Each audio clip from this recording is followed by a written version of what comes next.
Greetings. Welcome to this presentation of the British Journal of Management. My name is Douglas Cumming.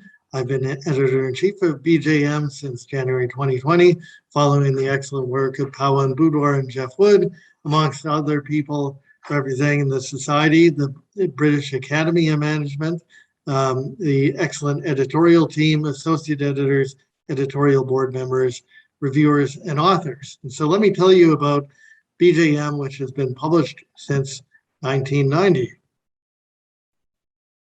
BJM has a terrific impact factor, currently at 6.567, up almost a doubling from the prior year. We have an ABS ranking of 4, an ABDC ranking of A. Currently one editor-in-chief, but we're likely to add 1 or 2 more over the coming months. 13 associate editors, 111 editorial board members from 27 countries. We publish 4 issues a year, approximately 17 papers per issue. The journal is currently available in over 5,600 institutions globally, and in 2020, downloads were almost at 500,000. So the journal is getting immense attention internationally. We have a really terrific managing editor, Emma Misson, who can be reached at the email below. Emma is super helpful for our editors, associate editors, reviewers, and authors alike, a really terrific person that keeps everything running very smoothly at BJM. I am very fortunate to represent the Society, BAM, and the journal in this job. I believe I was a suitable fit for the job insofar as I'm interdisciplinary. So while my home base is in the finance and entrepreneurship fields, I also publish papers on innovation, HRM, international business, law, ethics, and fraud. I also have a degree in law, amongst PhD, of course, and general strategy papers in management. I publish in general management journals like AMJ, AMP, BJM, as well as finance journals like JFE and RFS, international business journals like JIBS, human resource journals like HRMG, and innovation and entrepreneurship journals. The interdisciplinary nature of my work fits with the interdisciplinary nature of work published in BJM, as BJM publishes papers in all fields of management. We have a really terrific associate editor team that I feel extremely fortunate to work with that cover all functional areas of management, including Stephen Brammer from Bath, Anna Christocosta from Bradford, Kevin Daniels from Norwich Business School, Heiner from Alliance Manchester Business School, Mark Gurgen from IE Business School, Sophia Johan from Florida Atlantic University, Gia Liu from Salford, Thanos Papadopoulos from Kent, Emmanuel from Vienna, Shuang Ren from Deakin, Martina from Essex, Pei Sun from Alliance Manchester Business School, and George Freines from Open University. All these editors are super responsive. They seek terrific reviewers, provide detailed feedback to authors, and importantly, they handle an equal number of papers as the editors do. Currently, we are allocating papers across everybody as equally as possible, depending on the specialism of the paper that's being submitted and the area of focus of the particular associate editor to match everybody in the most appropriate way. We do publish papers in all areas of management, as I said, both theoretical and empirical papers, interdisciplinary work. We encourage papers from all functional areas and from around the globe. We do not have any particular regional preference. We have an online submission system that's very easy to work with. It's Manuscript Central. Last year we processed 720 papers, and it's looking like so far in 2021 we'll be exceeding that amount.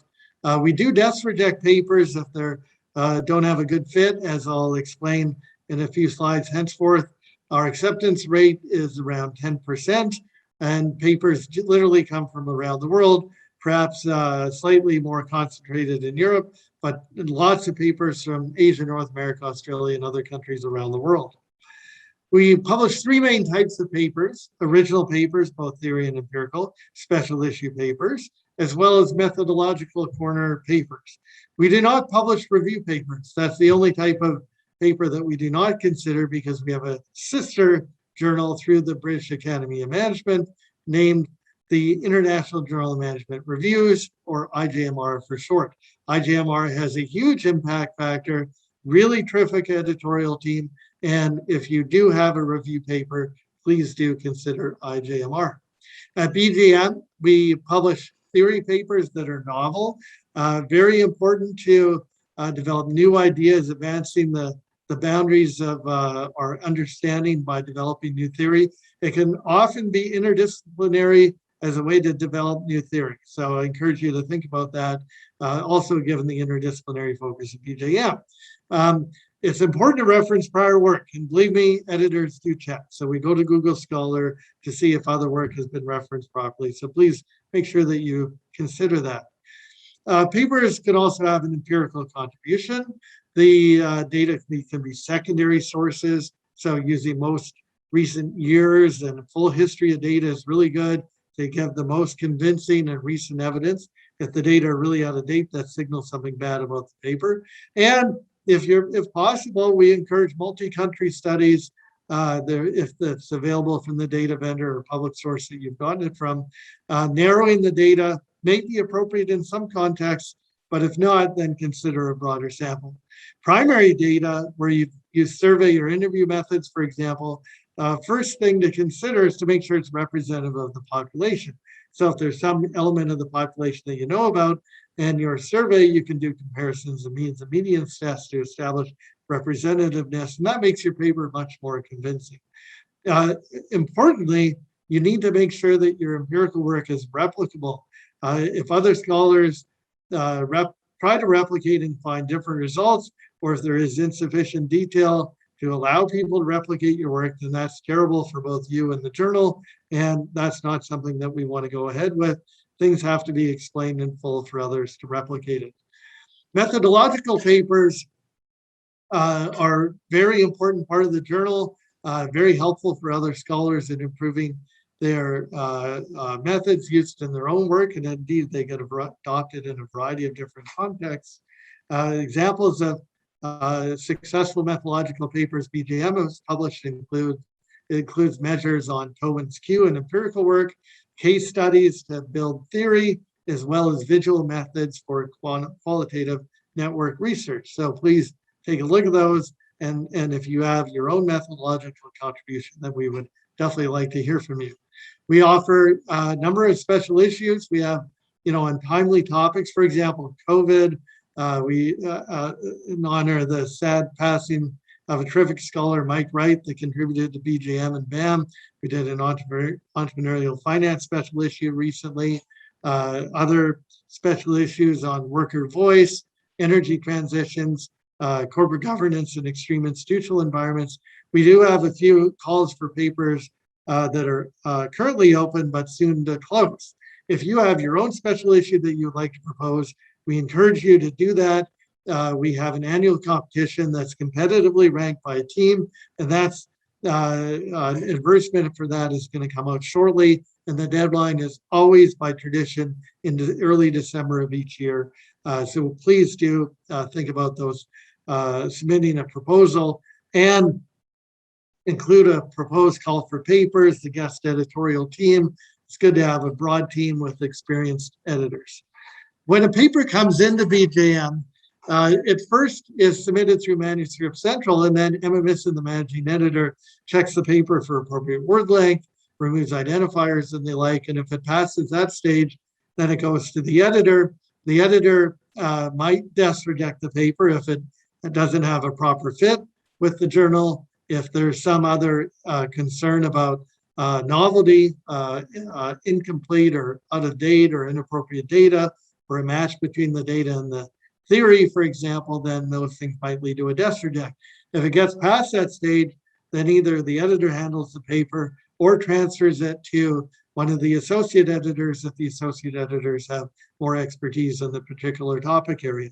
We seek reviewers very quickly, seek 3 reviewers. They each have 30 days to give a reply. Our reviewers are normally extremely responsive, only very, very occasionally Will they slip past that 30-day mark because we're on top of them and sleek great reviewers? The decision comes, shortly after those reviews come in. So hopefully 1 to 2 weeks thereafter, and a decision letter is issued to the authors. And those decision letters are either an R&R or a reject. After hopefully convergence on a round or two, then we can proceed to publishing the paper. If a paper is rejected, possibly due to weak theory, too narrow focus, overly prescriptive, poor relevance to management research, if the contribution is poor methodologically, if they're out-of-date references or incomplete references, and again, review papers. We don't publish review papers, those go to IJMR. Published papers have great theoretical contributions. They fit with the journal for a wide readership in all disciplines of management. They're addressing important, rich research questions, not overly descriptive, good evidence of the and knowledge of the relevant literatures, and there must be a really great connection between theory and data. If the paper isn't robust to different methods or doesn't consider alternative explanations properly, those types of things could lead to rejection. BGM is published by Wiley. Wiley offers an open access option, and you should see if your university is a partner with that important process. Sometimes this is extremely useful for our funding mandates. You can find BGM through this email, reach Emma Misson. Please feel free to contact either myself or any of our excellent associate editors to find more about the journal. The website is at the Wiley page, the paper submission at Manuscript Central. We also maintain a LinkedIn account for news, events, as well as Twitter for updates with the journal. Again, I'm really indebted to Emma Misson, our managing editor, who's so involved with the journal, all of the excellent associate editors, reviewers, authors, and the broader community through BAM and the special interest groups, and the excellent and diligent administrative and leadership staff at the British Academy of Management generally, all helps us to have a properly functioning, well-governed journal. Thank you very much. Hello and welcome to this presentation about the International Journal of Management Reviews, which, as I'm sure many of you will already know, is one of the official journals of the British Academy of Management. I will introduce myself more fully in a minute, but I just want to start by giving you some of the key factors about IJMR, which is why I hope you're interested in submitting to us and publishing with us.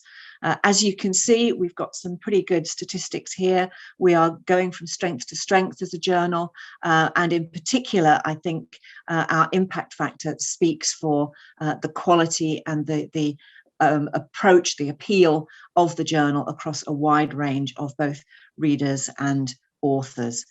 We've also got some fairly impressive ISI rankings. We're 5 in both business and management.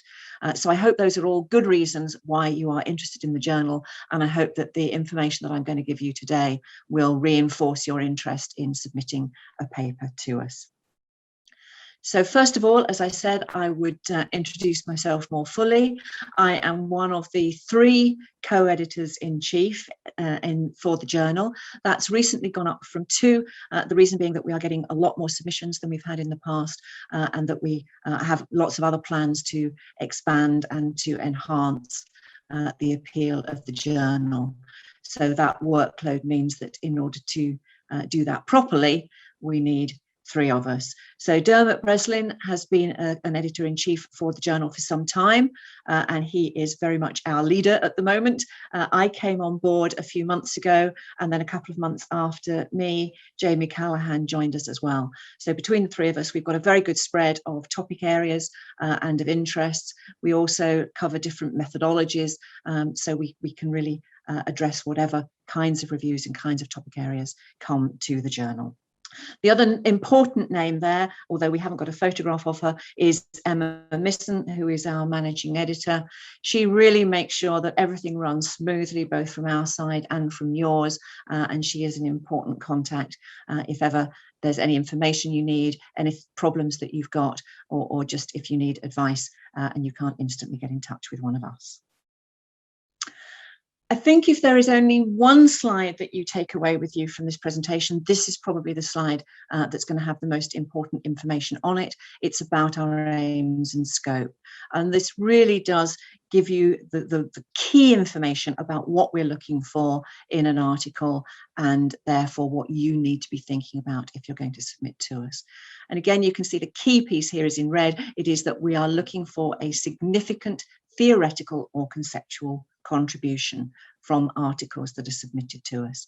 We don't accept purely descriptive reviews. That's not what we're about, and that I'm afraid would get you a desk rejection. You can also see that we are broad-based across management and organisation studies. I think that is one of our key strengths. But as I say, we are looking for submissions that challenge existing theories in the field, shift paradigms, really present a strategic platform, as we call it, for taking the discipline or the subfield forward in new directions, in new ways. However you do that, and we are interested in both literature reviews and evidence-based synthesis, you need to make sure that there is a substantive review of the literature as the underpinning of the contribution that you're going to make.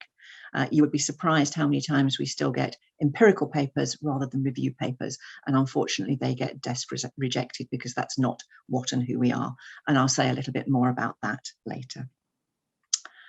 So in terms of what makes us distinct, both in terms of what we're proud of and why you should want to publish with us, we are a reviews-based journal. Reviews only, not empirical papers. That is something that is quite unique about us. Also distinct is the fact that we are looking for this novel conceptual contribution, not just purely descriptive reviews. That is not what we are looking for. We do publish on a wide range of topics right across the management discipline. And again, I think that is pretty much unique, but it does mean that we have a very wide range of both authors and readers. We do encourage interdisciplinarity, but that isn't a necessity. You can be coming from one discipline and still get published in the journal. But we are global and pluralist in our mindset and in our reach. So do bear that in mind when you're writing. Hopefully, it's now pretty obvious why that makes IJMR for you, why it's giving you a lot of reasons that you might want to publish with us. We are a great journal. We have a very, very strong impact factor, as you've just seen. We have strong rankings and CABS ratings, and we very much hope that those will increase over time based on the strong fundamentals of what we do within the journal. Our rankings make us the most influential non-US business and management journal. As you can see, we were number 5. We are widely recognized for our quality and for the criticality of the reviews that we published. And as I say, we do look for game-changing, interdisciplinary breakthrough ideas that give you a strong platform for taking your research and your profile forward, but also give us a very strong position within the field. So if you're thinking of submitting to IJMR, we use Manuscript Central. Everything goes through there. And I think that's pretty explanatory when you go to there on our website. But do bear in mind that we have quite a strong desk reject rate. You can see here we have a 4% acceptance rate, which means that in the end, 81% are desk rejected. What I'm going to do as we go through this presentation is give you some tips as to how you can be in the 4% rather than the 8%. Something else to bear in mind, we do have quite a strong geographical distribution already, but we would like to enhance and develop that. So if you're from Europe or Asia, great, you're already in a strong position, but do still come to us. If you're from the Americas or Africa or Australia, we have fewer papers from there at the moment, and we would like to see that increase. So if you're from those regions, please do consider us. In terms of specific publication criteria, these are things for you to think about before you submit to us. One of the key things, obviously, is going to be whether the field is sufficiently mature to warrant a literature review. Are there enough papers? Is there enough theory already there to justify what you're planning to do. We don't look for a specific number of papers that you're reviewing. It's much more about whether the thought and the conceptual development within the field is sufficiently secure. Can you differentiate what you're doing from any reviews that have gone before? In a mature field, there will be a number of reviews that have happened already. What are you saying that is different, that is newer, that advances the field? And you need to be quite explicit in setting that out in your review. Is your review up to date? We get a lot of doctoral students or recently graduated doctoral students who publish reviews with us, and clearly that's a very good place for you to be. But if you say, completed your PhD 2 or 3 years ago, be aware that you will need to update your review to bring it right up to date. How else can we know that the contribution that you are making is unique and is actually adding to what's already in the field? As I've already said, we're not interested in purely descriptive reviews, so we are looking for reasoned, authoritative conclusions about what's happening in the field and where it might go next. And we're looking for those conclusions to be based on a complete and critical analysis of the literature that you've surveyed. So basically, this all comes down to, does the review make a significant contribution to knowledge? And as you can see here, there are a number of ways that it can do that, and we are open to all of them. Here are some key tips about things that you should do, and there'll also be a couple of tips about things that you shouldn't do. So do explicitly explain how your paper meets the aims of IJMR. How does it advance the debate? How does it depart from or extend or challenge what is already known? Do also make sure that it fits the style and interest and perspective of IJMR readers. Look at our website and our author guidance to help you to do this.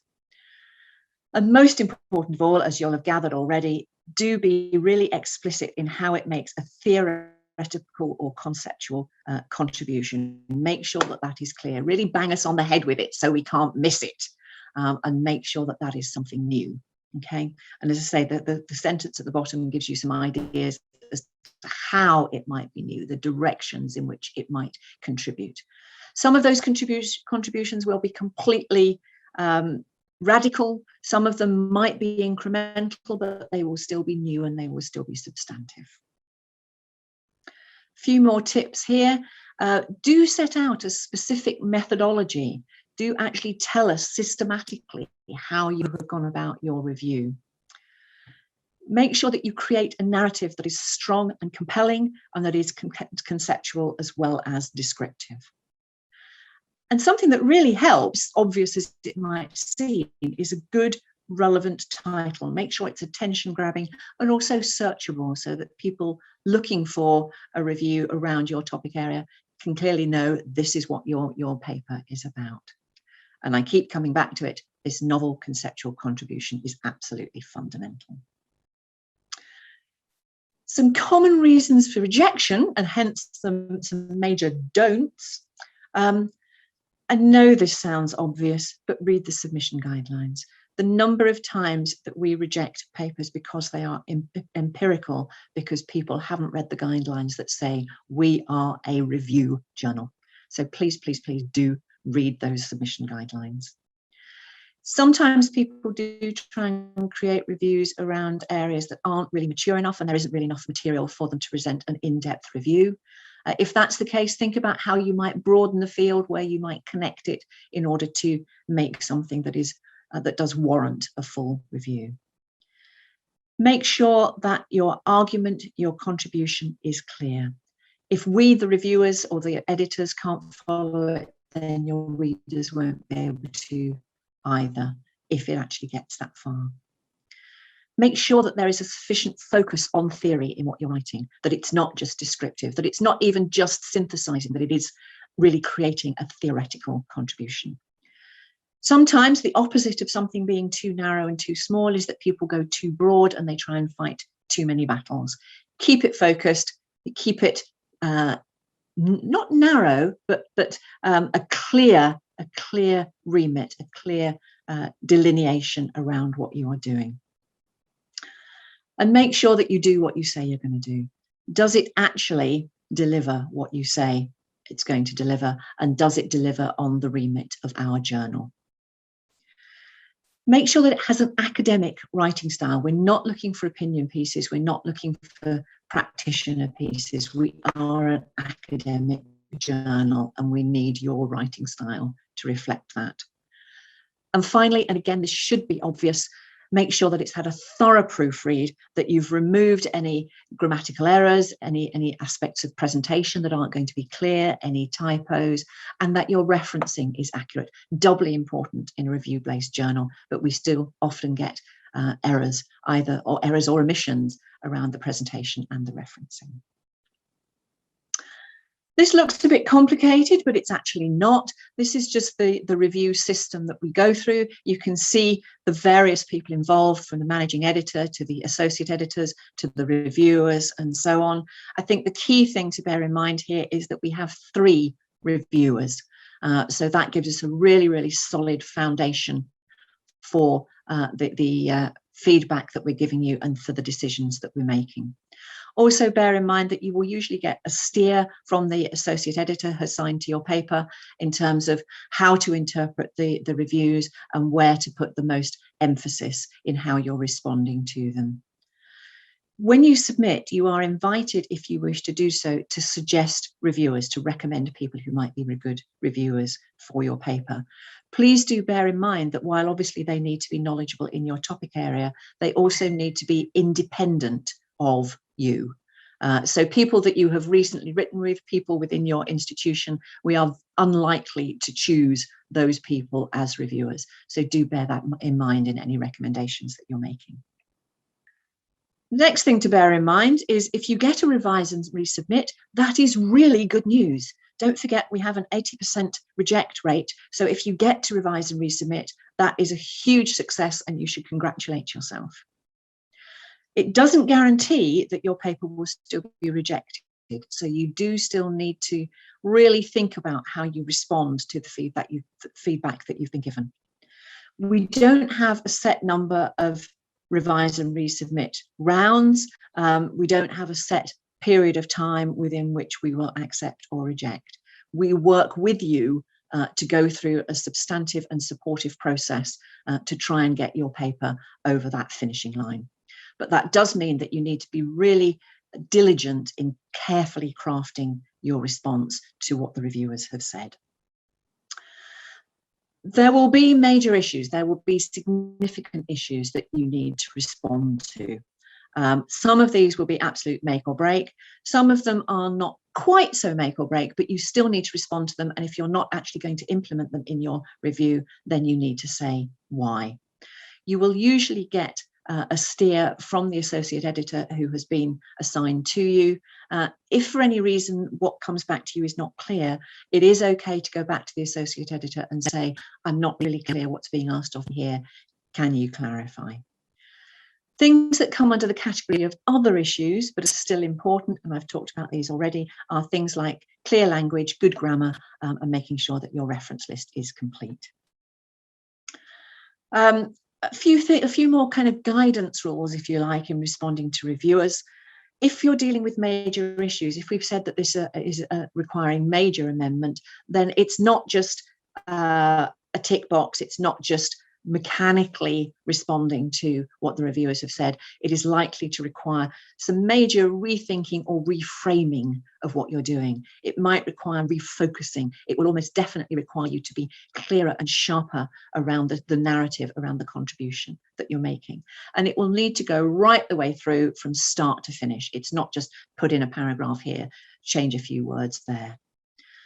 If it's minor revisions, clearly they are more minor, but you will still need to take a thoughtful approach in responding to them and thinking about how it might impact throughout the whole of your paper.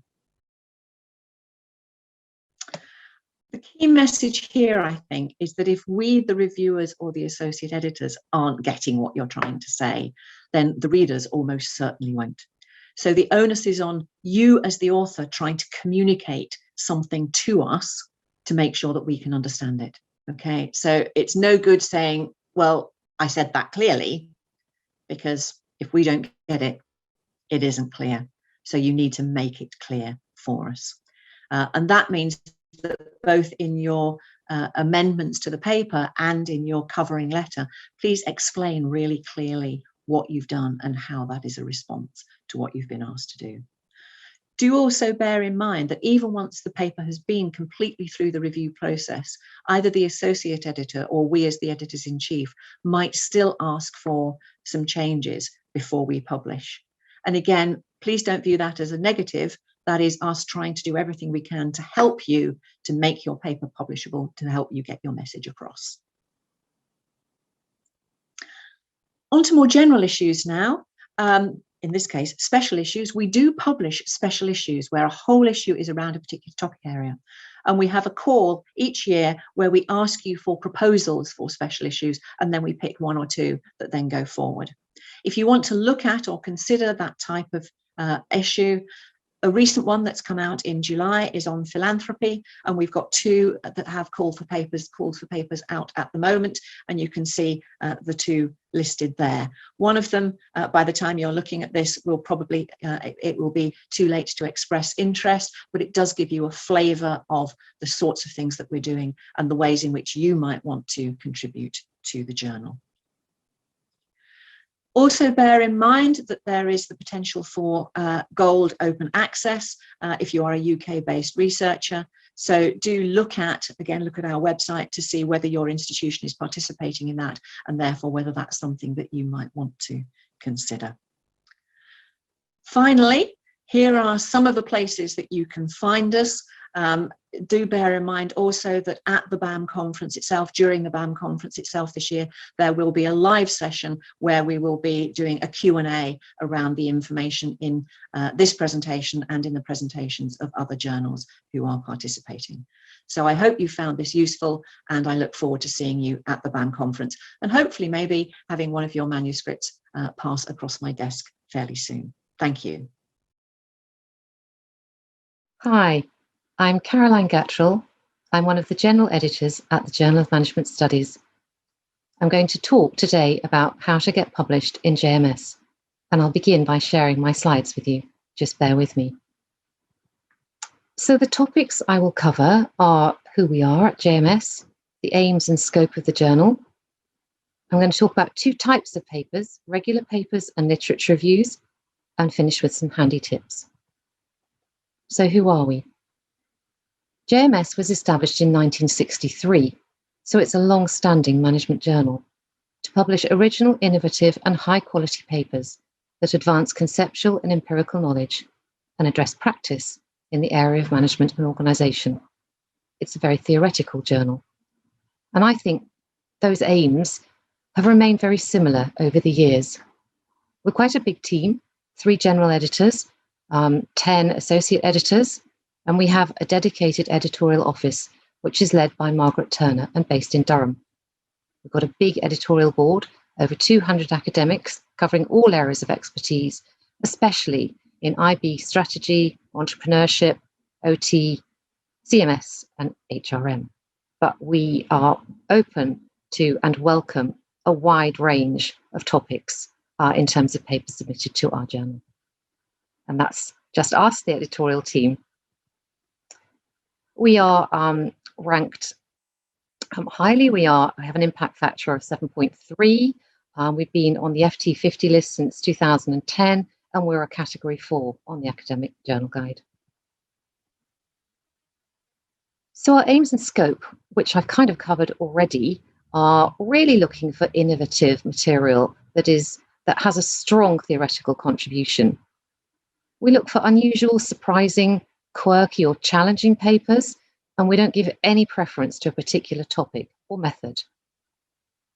We're looking for papers that speak to our readership, which means that it's good to be familiar with the journal before you submit, and we're looking for a strong theoretical orientation in papers.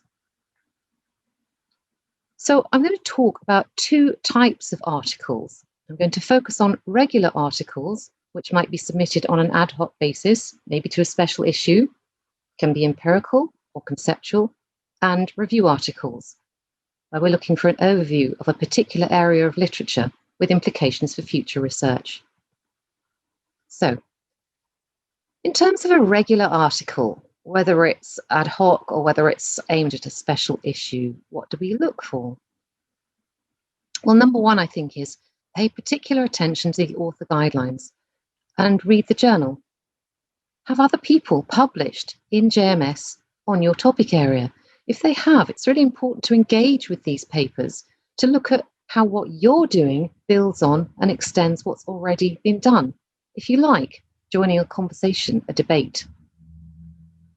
Make sure the paper delivers on its promises. Does it fulfill its aims? It's not uncommon to receive a paper that promises to do something in the abstract and the introduction, and then kind of moves to a different area and ends with something completely different. So the paper doesn't really read as a story or a narrative. It's really important that a paper would give a thorough overview of the relevant literatures and link the study to these. That enables the author to say how the paper is moving on the field, where it might align with what's been done before, and where it's different. That helps the author and the readers mark out what's original about the paper. It's important to demonstrate methodological rigor. We want to know how you did things and why you did things, perhaps, for example, looking at your ethical processes. And it's important to aim the paper at a general management studies audience. We have a general readership, so it's important to make a convincing case for why your arguments are relevant for a wide readership beyond just the people who are engaged in and involved with your particular subject area. Important to ensure your theoretical contribution is clear. By that, I mean really spell it out quite precisely. It's not easy to do that, I recognise, and it might be helpful if you get colleagues to give a friendly review so that they can give you feedback on whether it's clear. But it's important for JMS to be really precise about what the contribution is and where it lies. So, seek friendly reviews before submission. And on that note, that's also helpful in giving you feedback before you submit the paper about whether your paper is lively and interesting, because it's much more likely that a paper that's lively and interesting to a wide range of readers will make it through than one is quite competent, but a bit dull. And finally, check your spelling and grammar. It's not uncommon to have papers come through that are really quite badly spelt, and that makes it difficult for the editor to send it forward to reviewers. So why do regular articles not make it past the editor's desk? In a way, we're looking at the reverse reasons from those I've just discussed. Lack of a clear, significant and interesting contribution. It's just not clear what it is the paper's doing. The methods section might be a bit hasty, a bit quick, and it's not clear why you chose your sample, where they came from, what your ethical stance was, or how you analysed the data.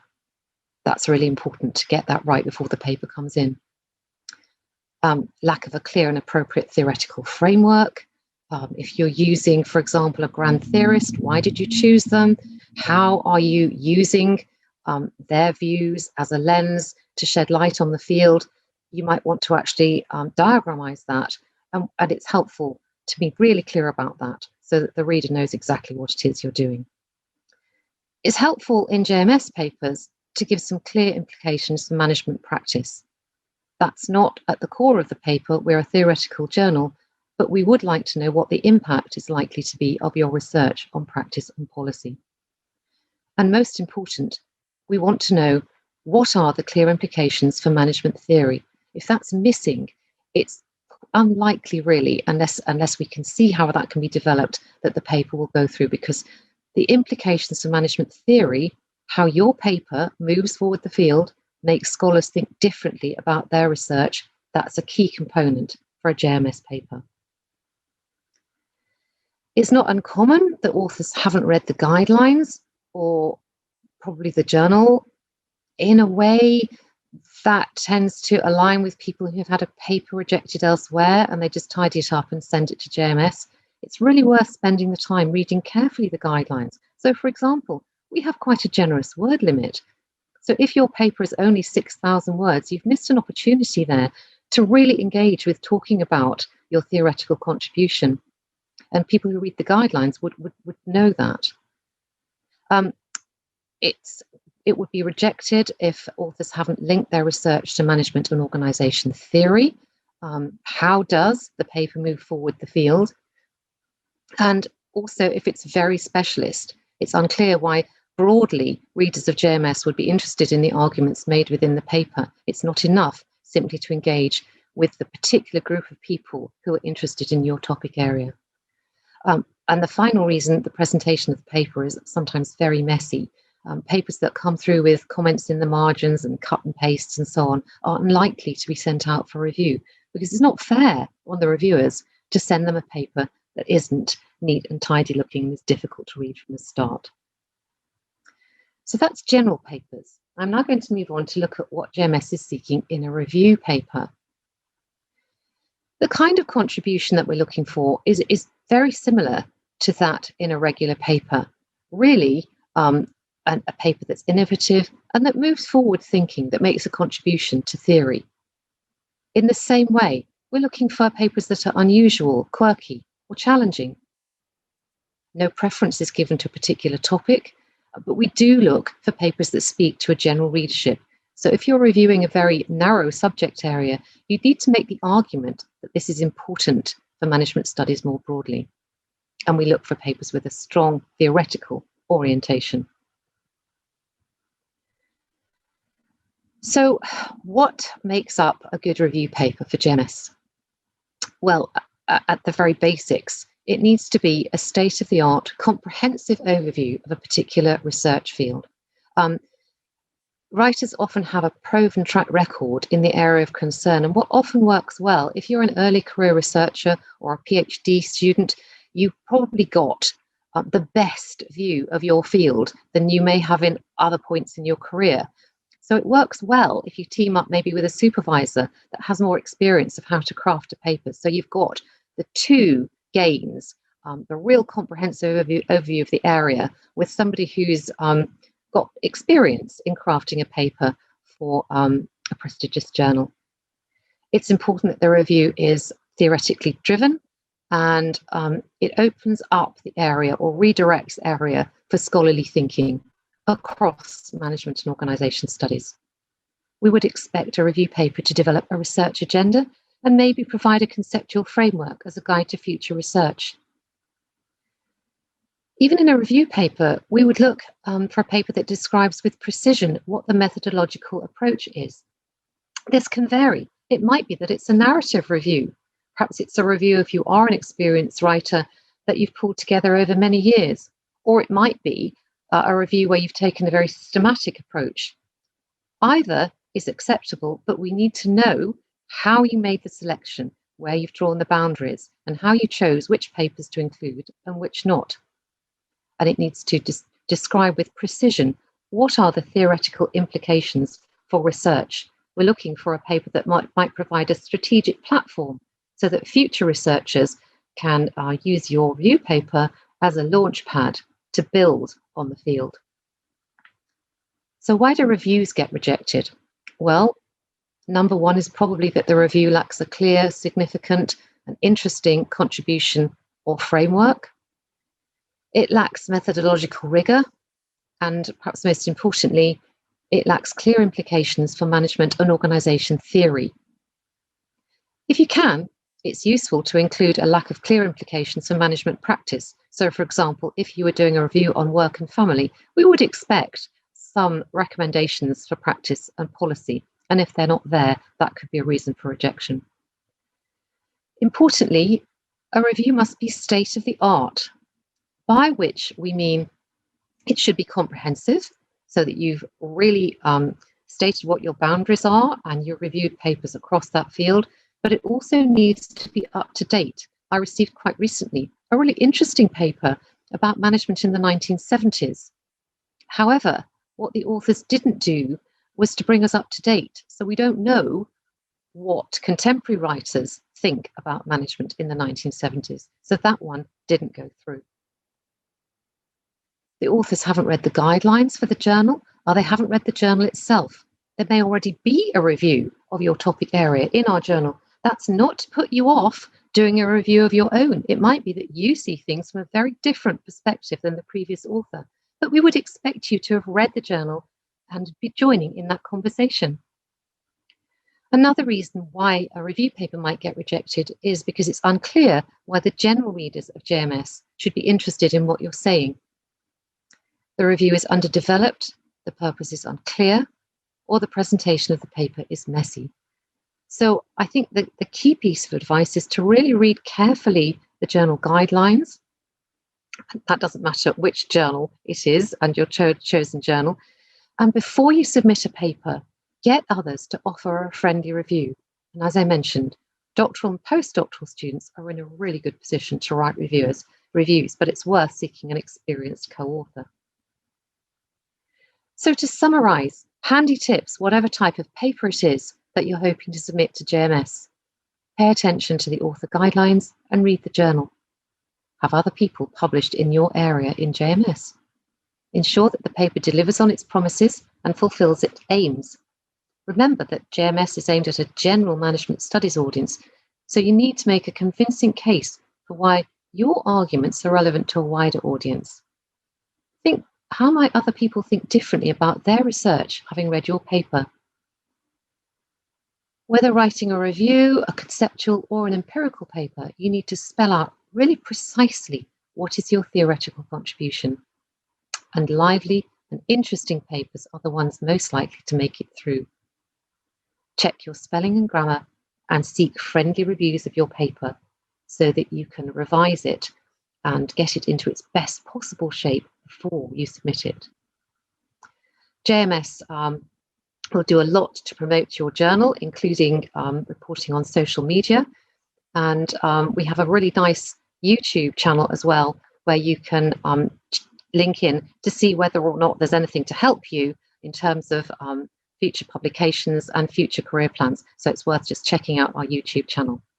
Thank you very much indeed for listening, and I hope to receive submissions from you for JMS in the future. Thank you.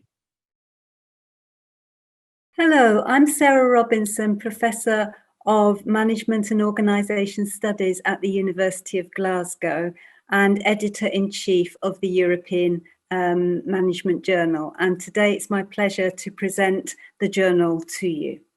So the European Management Journal is jointly owned between the University of Glasgow and ESCP in Paris. And we rotate the Editor-in-Chief. So I'm currently Editor-in-Chief, and then my co-editor is Minas Kastanakis of ESCP London. And our managing editor is Joanna Duncan. So we are a broad brush management journal, and we publish any papers within the broad domain of business and management. We publish journals that make a substantive contribution to knowledge and that are interesting and innovative, rather than marginal work or replications. We like work that is generalizable and is interesting to a broad range of management disciplines. So again, we prefer work that that steers away from narrow research questions, but rather broader ones of a more general interest. We like our articles to be accessible and interesting to non-specialists. So we ask authors to avoid jargon from the subject area and to make their papers as accessible as possible to non-specialists within the area. We also like our papers to be accessible to practitioners.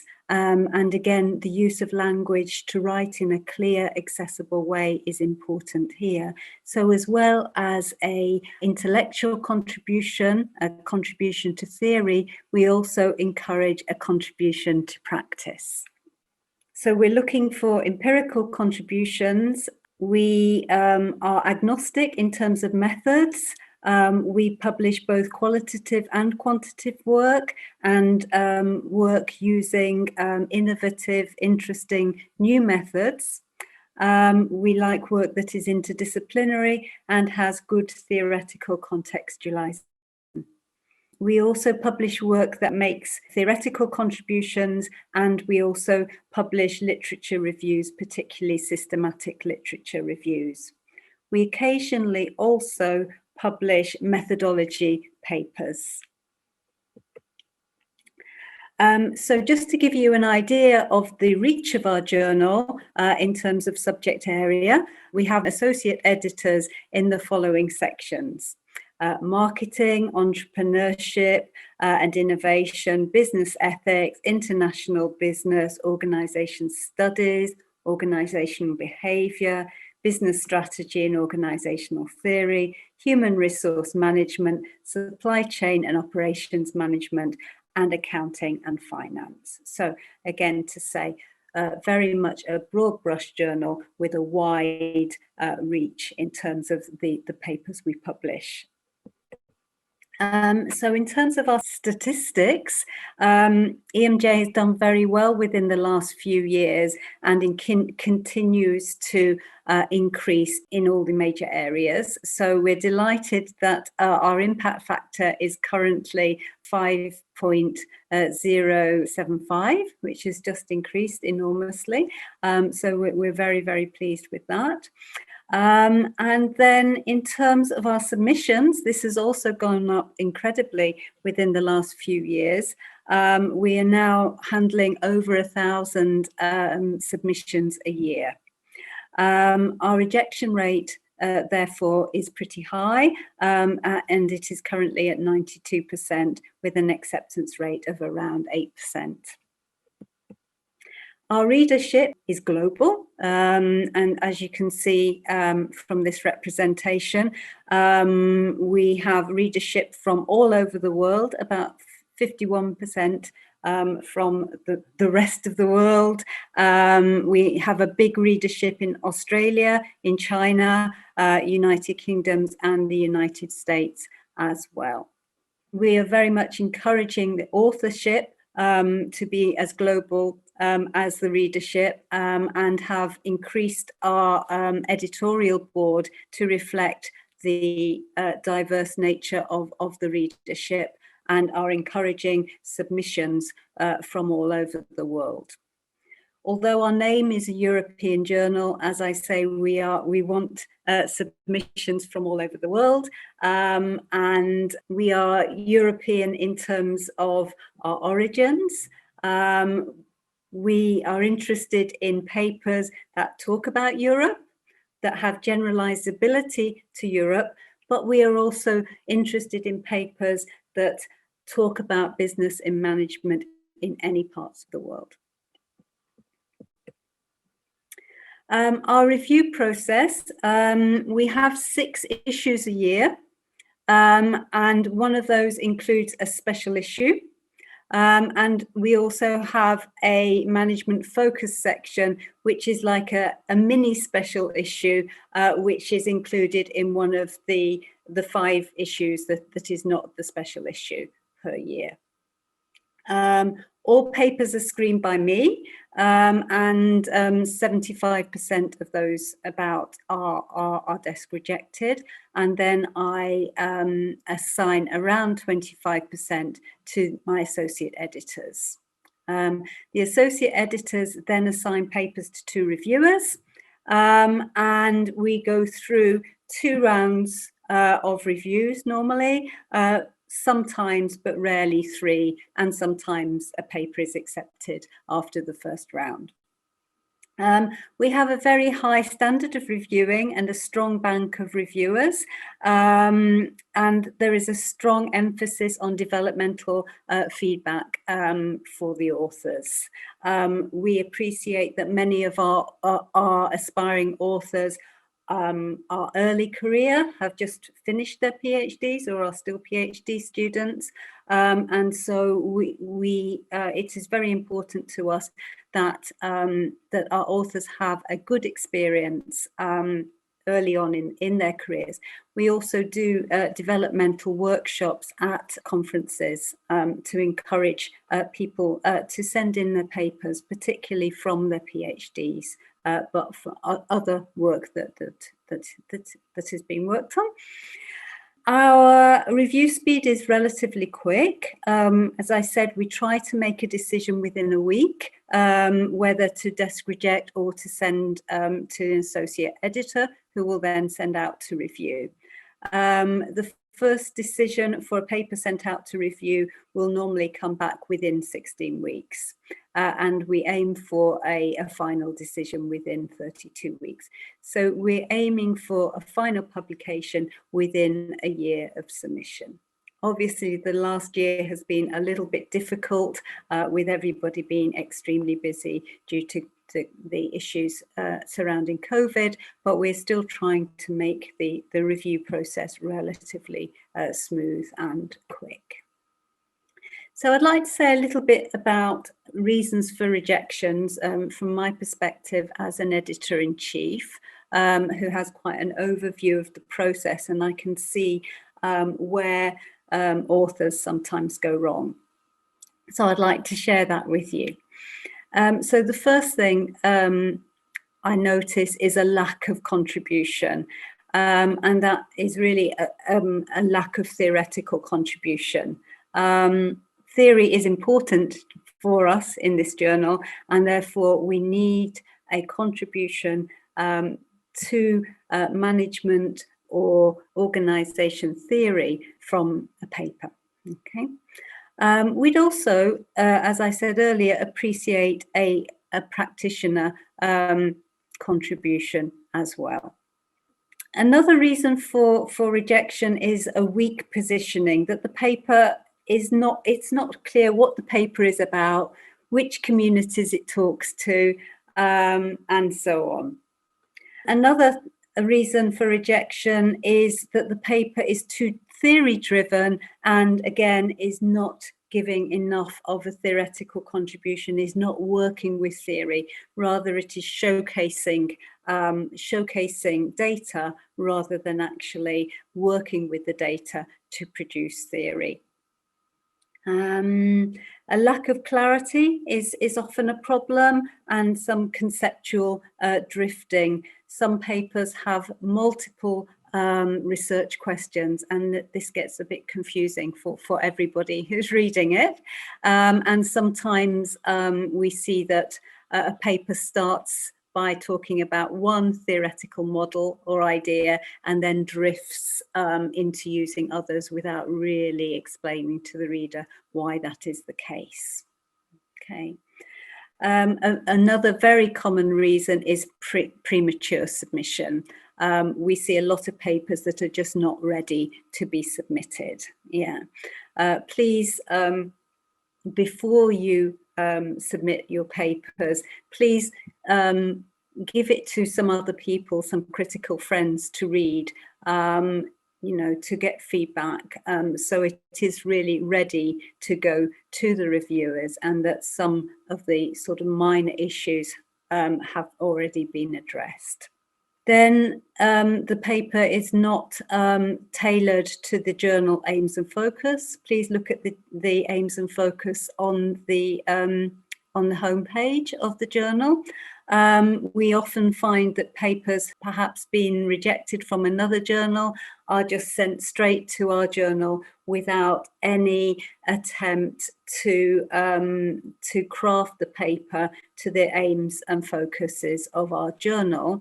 And that could even be in terms of the formatting styles, that the paper is not formatted to the paper, to the journal, but more importantly, that it's not contributing to the debates and dialogues and conversations that are already in place in the journal. Okay, and I think one big indicator for me in this case is whether EMJ is referenced or not in the references. And I do actually always look for every paper that comes in. I always look at the references to see if there are some references to EMJ. It doesn't mean there have to be many, But the fact that it is referenced to EMJ suggests that the authors have thought about the journal, have thought about the aims of the journal, and are contributing to the ongoing debates and dialogues within the journal. So a few personal tips, again, from my position as an editor-in-chief, things that I think it's important when I'm looking at a paper. Firstly, is use your introduction well. Tell the reader what the paper is about, why it's important, and how you've researched the issue or the topic that you are researching. And in that respect, having one clear research problem or question right up front there in the introduction is extremely helpful to the reader. So a wider tip here would be reader friendly. Guide the reader through the whole thought process that you have been through. And with that in mind, use your literature review to set up your theoretical contribution. Make it clear to the reader where this paper is going, why you are reviewing the literature you are reviewing, what gaps you are identifying, what debates you are working within, etc. So we've got a good idea how you are advancing the literature, how you are advancing knowledge through this paper. Then in terms of the reviewers, we use the phrase respond to the reviewers, but what I actually notice quite often is that people don't actually respond to the reviewers in terms of really engaging with what reviewers are asking for or getting at with their comments. Sometimes responses are very superficial, sometimes they verge on the dismissive.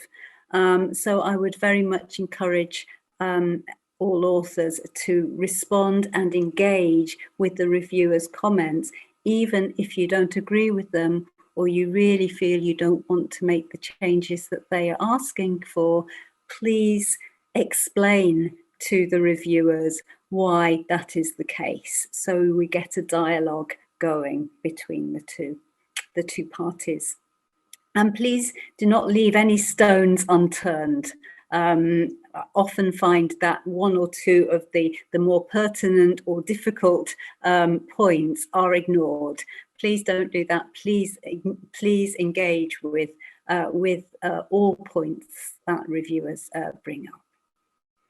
Okay, and then make sure that your contributions are well drawn out in your conclusions. And as I say, for this journal, a theoretical contribution is absolutely essential. And then we would also like to see a practitioner contribution where relevant, where applicable as well.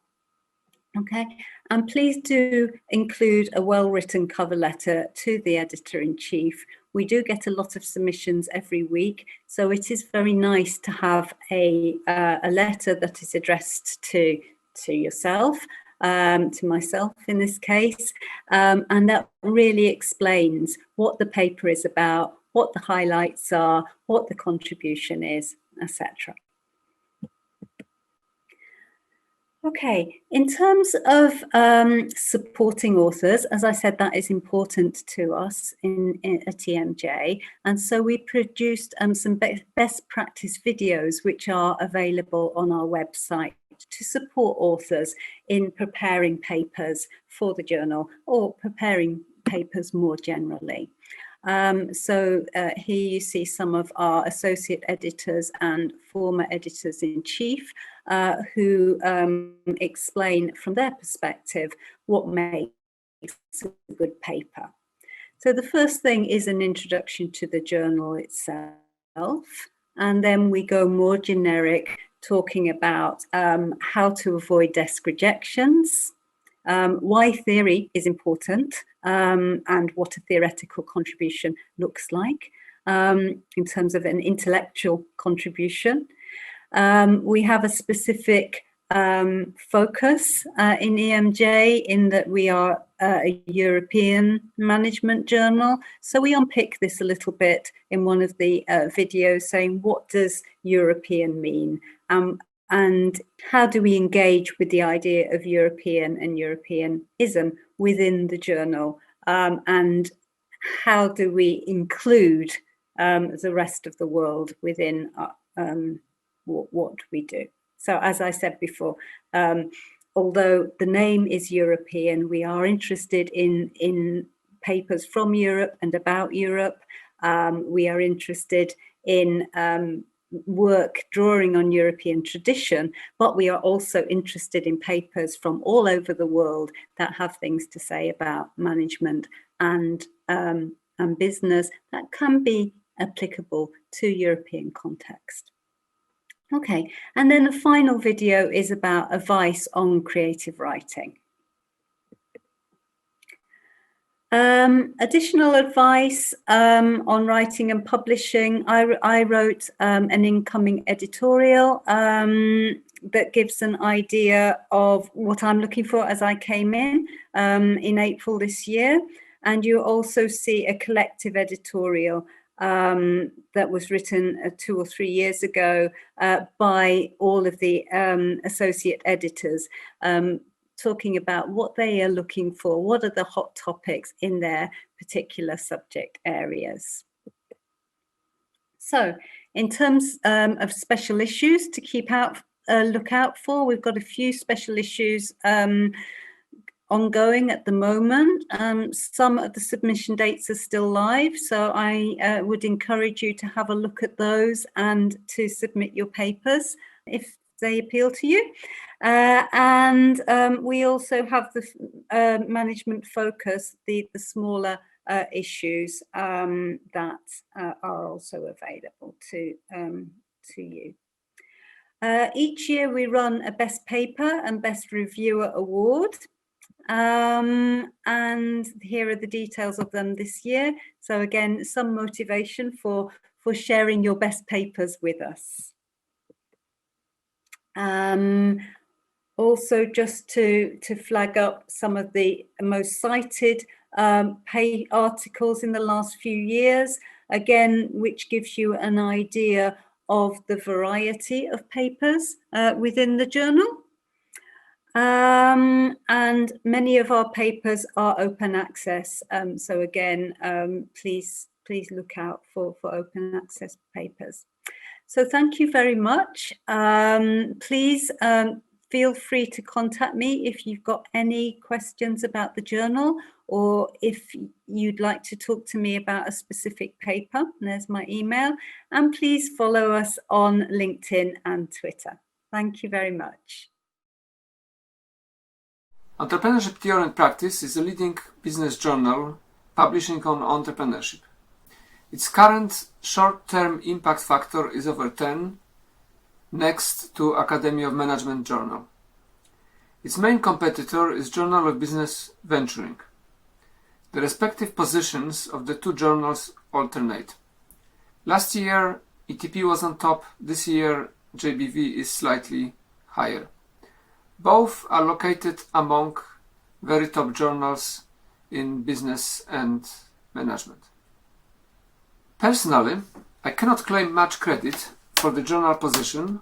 I joined the editorial team in December 2019, yet I think that Johan Wiklund, the editor-in-chief, based at the University of Syracuse, is the author of the sustained success of the journal, both because of sound editorial policies and because of good managerial decisions on choice of people. So what makes ETP a very good journal? First, it is attractive for authors because it aims for short turnaround times.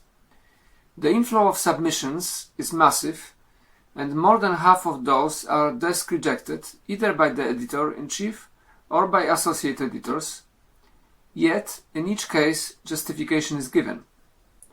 The papers that go into review process are on average reviewed and decided very fast. and reviews are typically of high quality and beneficial to the authors, regardless of the editorial decisions. Moreover, when revise and resubmit offer is given, then, provided that the authors did their job, the editorial process is also concluded relatively quickly. It is highly unusual to see 4 or 5 rounds of revisions in ETP. All this means that good papers are published quickly and are read and have impact with little delay. Which leads me to the next question. What are the good papers? The good papers are those that make a substantial contribution, tell us something new, while at the same time not compromising on quality. So contribution plus high quality in implementation. Good papers should have an easily identified main idea, which is clear, novel, relevant, and not banal. An ideal case is a paper that makes us think something like this. This is quite surprising, yet obvious and convincing. Why nobody thought about it? Why nobody looked at it from this angle? There should be some sound reasoning in the paper, some argument that clearly supports what is claimed. And in case of empirical paper, this argument should lead to testable hypotheses and to measures that actually correspond to the theoretical constructs, which is not that often. One trademark of good paper is persistence, that is, first, uncompromising analysis based on clear concepts that can be ambiguously operationalized, and second, empirical delivery that does not cut corners but aims at best methodology. The journal is multidisciplinary, which is one feature that makes the entrepreneurship field attractive.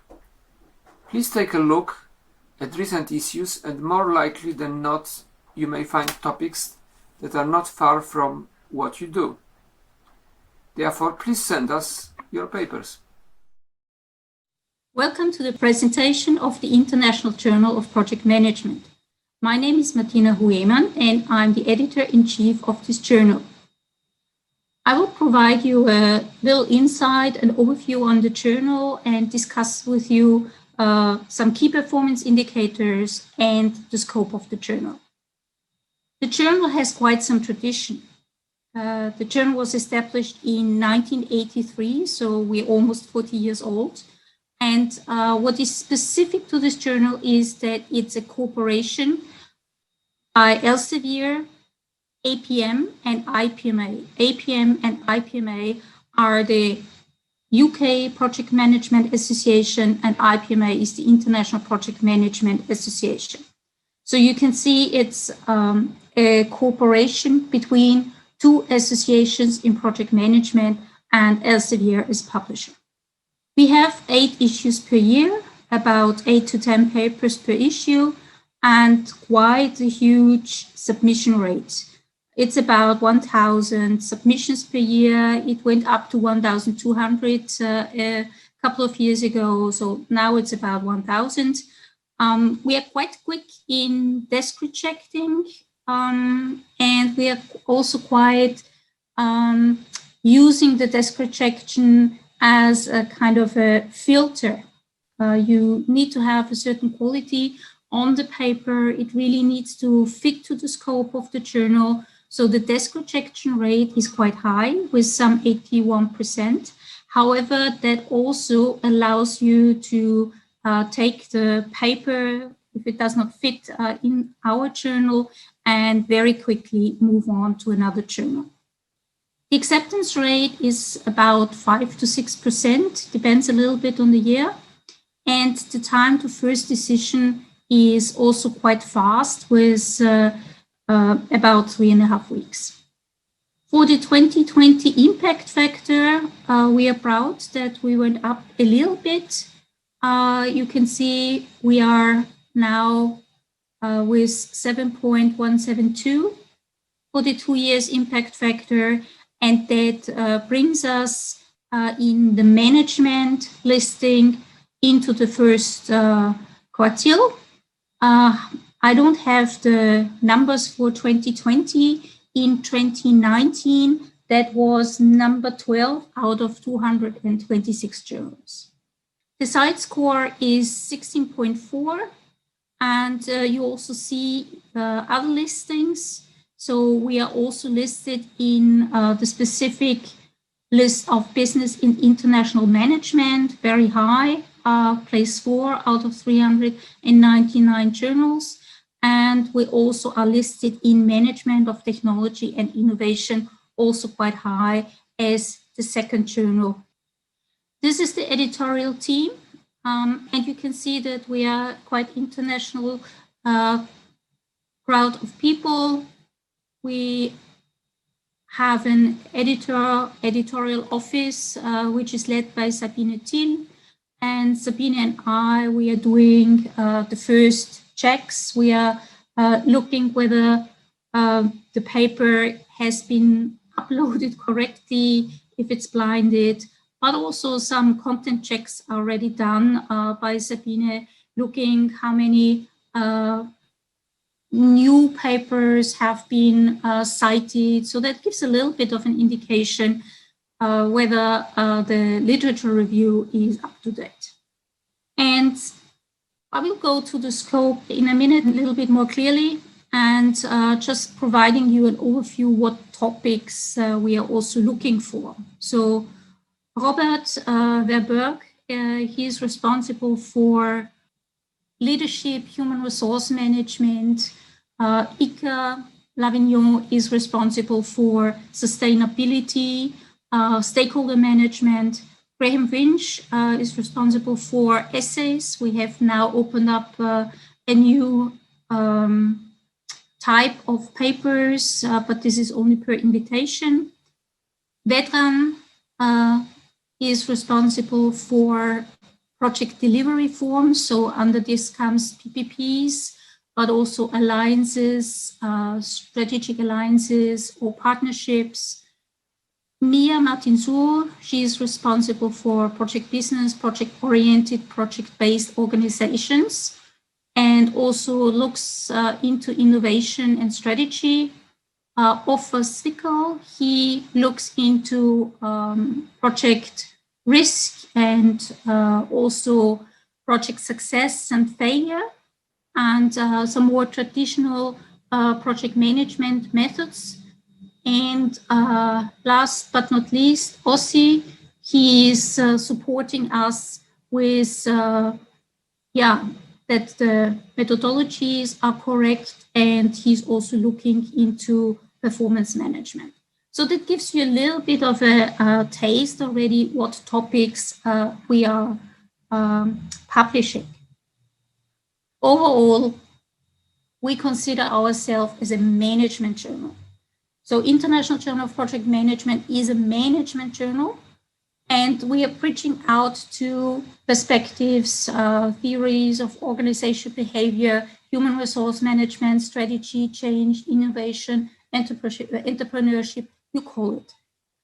But the focus is always projects, programs, portfolios, project-based oriented organization, networks, project-oriented society. So that's very much the focus, what is taken when we consider management. So the management is a broad field, and we are concentrating on project management as part of it, reaching out to other fields. We are mainly publishing empirical papers. They can be qualitative, they can be quantitative, they can have mixed approaches. What is important to us is that they are practical relevant, but done with rigor. I always say nothing is more practical than a good theory. What I mean with that is that the rigor is important, and the contribution needs to be considerable to be considered for a publication in our journal. We also publish review papers, but they definitely need to bring forward a theoretical contribution. From time to time, we also publish conceptual papers from leading people in a particular topic. And just as an estimate, a typical paper is between 8,000 to 10,000 words when the paper is submitted. Yeah, be cautious with over-research topics. So in project management, there are some over-research topics like project success. And to kind of add another project success criteria in a very specific context does not make enough contribution anymore. So I'm not saying that project success is not a good topic to study, but studying project success in a very specific project type in a very specific country does not make much contribution. We even have a call for papers open at the moment for project success, and it has still a big possibility and opportunity open for you to make a contribution, but differently, by applying different theoretical perspectives, by questioning project success, by including sustainability, a sustainability perspective. So just be careful with over-research topics. Another one is also risk management. So just applying risk management in a specific project to come up with some risk factors does not make enough contribution to consider for a publication in our journal. What we do not publish is mathematical method applications and demonstrations. They might better fit into an operation management journal. So project management has moved much, much beyond these algorithms. And we also don't publish education papers. We had to make some decisions a couple of years ago to give the journal a very clear profile, and so we dropped education papers.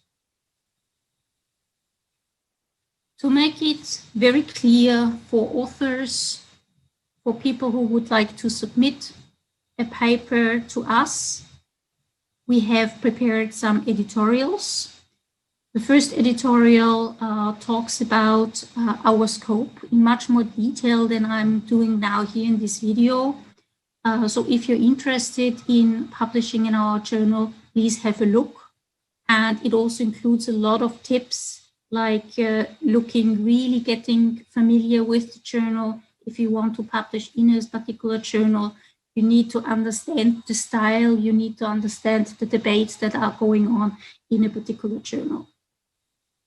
Another editorial we have prepared to help authors, especially PhD students who might say that might be one of the first papers you're going to write. And this editorial is about the basics of writing a paper for the International Journal of Project Management, but you can see it also much broader. So I would also recommend to just have a look on it if you are a novice in writing papers for journals. And here, Mia Martinsur and I, we give tips and really guide you how to better write a paper for a journal.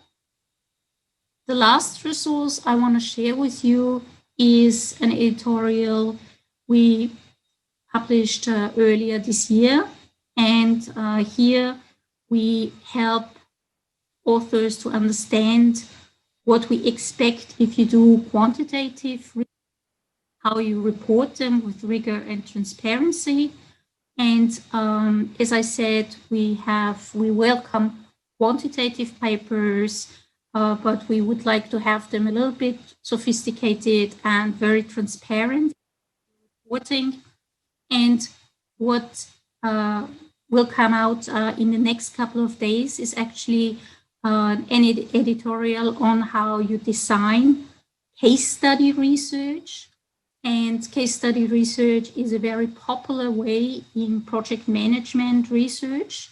It's very widely applied. And I think it's also quite useful because projects are very often nice case studies when you also consider the context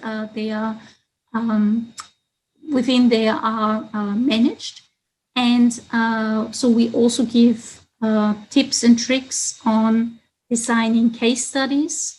And all the editorials that I have just mentioned, they are open access, and you can just approach them on the website of our journal.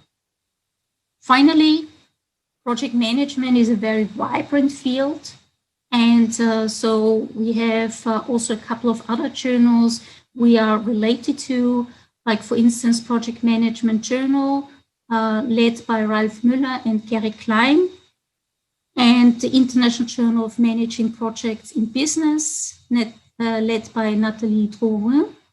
And we also have established a new sister journal of International Journal of Project Management, which I founded and I'm also leading and getting going as an entrepreneurial activity. So the new kid on the block is Project Leadership and Society. I'm sharing this because I'm making the point here that project management is a very interesting and growing field and these are just some journals that are available for you. And we want to grow it further. And so I'm offering also project management and project leadership as a very forward-thinking topic and very contemporary topic for research. Coming to an end, we're welcoming your engagement as reviewer and authors in the International Journal of Project Management. So the invitation is not only to submit papers, but the invitation is also to engage as a reviewer.